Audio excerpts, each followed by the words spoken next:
Claude Arnaud, je vous ai également demandé de bien vouloir évoquer avec moi les livres qui ont pu attirer votre attention et qui vous ont particulièrement interpellé ou touché plus récemment, la musique que vous écoutez et qui vous emporte, les films, réalisateurs récents, moins récents, les séries que vous souhaiteriez partager avec nous. C'est à vous. Alors j'ai un rapport à la musique un peu particulier. À partir du moment où j'ai commencé à écrire, je me suis d'une certaine façon gardé de la musique, comme d'ailleurs un certain nombre d'écrivains, parce que je la vivais comme un art rival, inquiétant et d'une certaine façon qui empiétait sur la littérature, qui était un rival presque déloyal, parce que je sentais bien qu'elle a des moyens démesurés que la littérature n'a pas. Et je dirais, dans cette compétition, je m'en tirais d'une certaine façon, en l'ignorant, en passant à côté, en la laissant, alors que j'avais écouté beaucoup de musique adolescent et tout jeune homme, et toutes sortes de musique. Et puis, je dirais un peu comme la Corse dans mon parcours, la musique est revenue comme un endroit sensible, justement avec cette puissance sensible que je pouvais vivre comme menaçante. Je l'ai vécu comme une forme admirable qui justement échappera toujours aux écrivains, qui est plus grande du point de vue plastique, je dirais, du point de vue artistique. Plus grande parce qu'elle part de rien.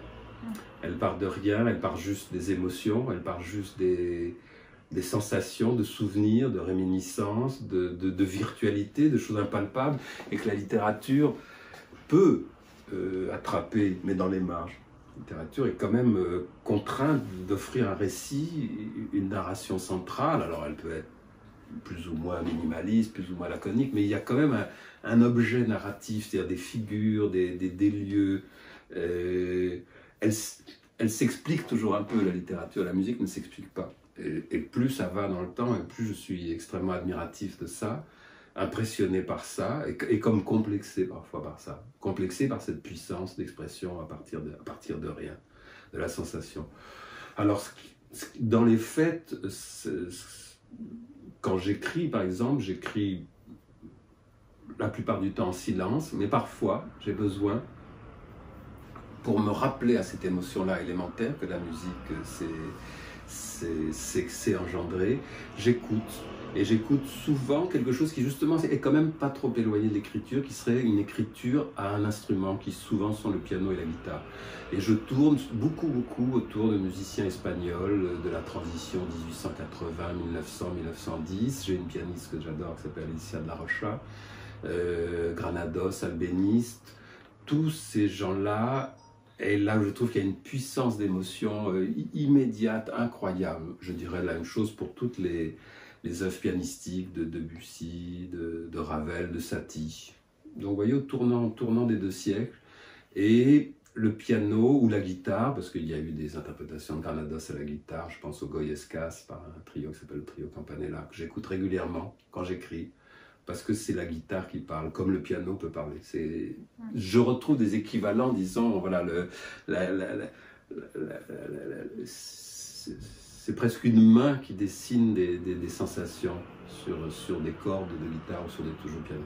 Ça, c'est très fort et c'est ce que je peux me permettre d'imaginer qu'un jour je pourrais peut-être atteindre si je fais les livres que je rêve de faire. Cette émotion à partir d'un seul instrument. Parce que nous avons un écrivain, c'est quelqu'un qui a un instrument. Alors, les très grands écrivains comme Tolstoï, comme Balzac, ont sans doute tout un orchestre, et Proust évidemment. Mais disons, pour nous, écrivains d'aujourd'hui, qui n'ont plus ce type d'ambition gigantesque, à la fois sociale, historique et tout ça, je pense qu'on peut plus facilement s'identifier à un unique instrument, en tout cas, ou même s'il y a un trio à cordes autour d'une même guitare. Donc, je dirais, la musique, là, elle m'inspire maintenant, après m'avoir longtemps fait peur. Le cinéma est capital dans ma vie, depuis toujours. C'est la forme, je dirais, peut-être intermédiaire qui, d'une façon, arriverait à réconcilier la littérature, la musique, le théâtre, l'opéra, parfois. Je pense à la comédie musicale que j'adore, où tous ces arts-là sont, d'une certaine façon, pris en compte et d'une certaine façon, synthétisés. Je souffre beaucoup en ce moment où les salles sont fermées, ça fait près d'1 an, c'est très difficile pour moi. Alors comme je suis pas très doué techniquement, je suis condamné à voir sur un ordinateur, un MacBook, des films qui sont quand même, bon, qui méritent beaucoup plus grand que ça, beaucoup plus grand que ça. Je me suis converti aux séries comme beaucoup de gens du fait du confinement et de la maladie. Ma sensation est très contrastée. J'ai regardé pas mal d'épisodes d'une série qui s'appelle 10%, que vous devez connaître, qui a commencé par m'amuser. C'est léger, ça ne prétend pas être du Shakespeare. C'est amusant, c'est bien croqué. Au bout d'un moment, c'est un peu insatisfaisant. Les intrigues sont pas toutes crédibles et il y a un moment où j'ai lâché prise. Mais j'ai quand même été bon client pendant 5-6 épisodes. J'ai commencé hier soir, j'ai beaucoup de retard, le Bureau des légendes qui m'a... Beaucoup de retard. Beaucoup de retard. Mais bon, il faut bien... Ah oui, moi aussi. Il faut bien... Bon, voilà. Et puis bon, il n'y a pas... Il n'y a pas de faute hein, dans ce domaine. Mais je vous rassure, moi aussi, j'ai commencé tout récemment. Ouais. Et les 2 premiers épisodes que j'ai vus hier soir m'ont intéressé, sans pour l'instant encore me passionner, alors que j'adore les histoires d'espionnage, parce que justement ce sont très souvent des histoires d'identité, et que le Bureau des légendes, c'est le bureau à la DGSE, où on invente aux agents des identités, des parcours, et des récits de vie, et des fausses vies, et où ils se retrouvent à avoir des vies qui ne sont pas la leur, mais qui deviennent la leur. C'est évidemment tout à fait le genre de choses qui me fascine. Pour l'instant c'est bien, mais je dirais que c'est un petit peu à la française, un petit peu lent, mais je pense que ça s'améliore, si j'ai compris. Donc je vais continuer. Je regarde sur Netflix des séries. J'ai trouvé qu'il y a une série qui m'a passionné, mais qui n'est pas fictive, qui est un documentaire, mais qui est mené avec des moyens déjà cinématographiques, sur l'assassinat de Malcolm X, le grand leader musulman noir. C'est une série très impressionnante. Très impressionnante. Vous l'avez vu aussi, parce qu'elle rentre au cœur aussi des conflits internes à la communauté noire et aux organisations politiques noires qui sont battues dans les années 70. Et on voit que ça a été très violent, puisqu'il a été tué par d'autres activistes noirs. Et le film est très bien fait, c'est très impressionnant. Et ça, je dirais, ça tient en haleine, c'est très très fort. Donc j'en vois des séries, j'aime bien l'idée. Évidemment, Sex and the City qui m'a beaucoup amusé, c'est peut-être la première. En anglais, c'était incroyable. Ouais, et là je dirais ça va vite, c'est libre, c'était drôle. Une liberté à l'époque. Voilà, une grande liberté incroyable. Que je retrouve pas forcément pour l'instant dans les séries dont je parle, qui sont plus surveillées, plus... Il y a quelque chose de débridé dans Sex and the City qui était vraiment...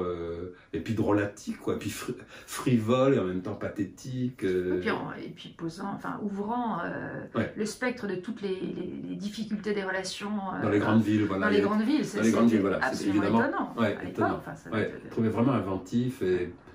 Voilà, bon, si j'en retrouve, mais je pense qu'ils veulent en faire des équivalents, ils veulent faire ça des équivalents à Paris, je serai client. Après des films, mon panthéon là, il est gigantesque, je vais essayer d'en définir quelques, je vais sortir quelques titres. Quand j'écrivais ce livre, Le mal des ruines sur la Corse, et Dieu sait si c'est pas du tout la même ambition, mais j'avais très souvent en tête le Guépard de Visconti, qui est un film pour moi indépassable, sublime, et qui ne cesse de grandir avec le temps. 1, parce qu'il me touche de plus en plus. 2, parce que je pense que de plus en plus, il est le dernier d'une grande époque du cinéma, qui est le cinéma d'après-guerre italien, entre autres, mais avec une puissance dans la reconstitution historique. Comme je vous l'ai dit, je suis sensible à l'histoire, et cette façon de prendre des destins individuels, le destin du prince de Salina, dans la Sicile, du Risorgimento, et du changement de régime qui va faire passer l'Italie d'une sorte de féodalité locale à une république, une monarchie puis une république. C'est vraiment un film sublime. Et par ailleurs, évidemment, il y a quand même quelques petits points, pas tant que ça, mais il y en a quand même entre la Corse et la Sicile qui faisait que ce film m'a toujours hanté, me hante de plus en plus, je dirais, beaucoup de films de Visconti. Louis II de Bavière aussi, qui est pour moi l'un des, enfin, un film connu, c'est pour moi vraiment l'un des plus grandiose. grands. Ludwig, Et grandiose quand on le voit maintenant dans son intégralité. Ce Absolument. film a été mutilé en 2h20 alors qu'il fait près de 4 heures. 4 heures. Ouais. Et la version de 4 heures, elle est vraiment grandiose. Et Helmut Berger est grandiose. C'est son apogée, enfin, c'est l'un des... Incroyable. Moi, c'est le Guépard, évidemment, mais Ludwig est vraiment pour moi oui, Ludwig, c'est une perfection.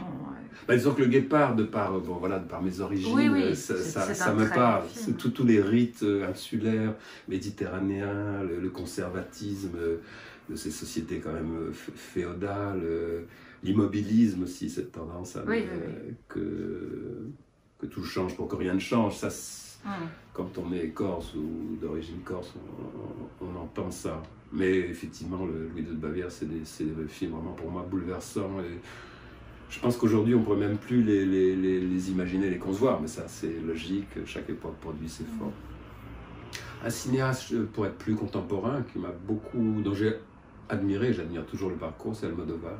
J'ai trouvé ce qu'il a fait entre des débuts, Movida, très amusant,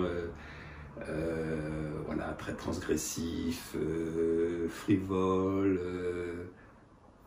comique, parodique, excessif, et puis l'œuvre de la maturité qui est magistrale, le tout dernier, Douleur et gloire, qui est absolument splendide dans la douleur.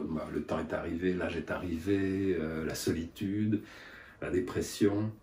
Et une des plus belles scènes, je trouve, c'est le retour de l'ancien amant. C'est une scène vraiment admirable quand le héros, donc Banderas, alter ego d'Almodovar, voit sonner à sa porte alors qu'il est seul et que ça ne marche plus.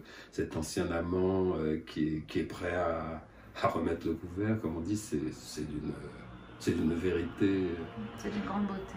Voilà, c'est une grande vérité. Ce que j'admire, je lis vraiment énormément, c'est dans ces films centraux, disons depuis La loi du désir jusqu'à Douleur et gloire, cette très grande capacité à saisir la vérité des rapports amoureux sexuels et des deux sexualités. Et ce qu'il fait avec une aisance, pour moi, très impressionnante. Il passe de l'une à l'autre, il filme les deux sexualités, je dirais, avec une égale appétence, une égale curiosité, une égale empathie, sans doute, une tendresse, parce qu'il se met dans la peau des deux sexes assez facilement. Ça me frappe beaucoup. Là, du point de vue de l'identité, c'est un cas magistral, je trouve, Almodovar. Et il arrive à donner aux deux sexualités et aux deux sexes, et même aux trois sexes, parce qu'il y a souvent un troisième sexe dans ces films, une égale richesse dans les palettes de l'émotion, et ça, je suis ébloui par ça. Alors après, je mets certains films plus haut que d'autres chez lui, mais globalement, je dirais que c'est quelqu'un qui m'a beaucoup impressionné.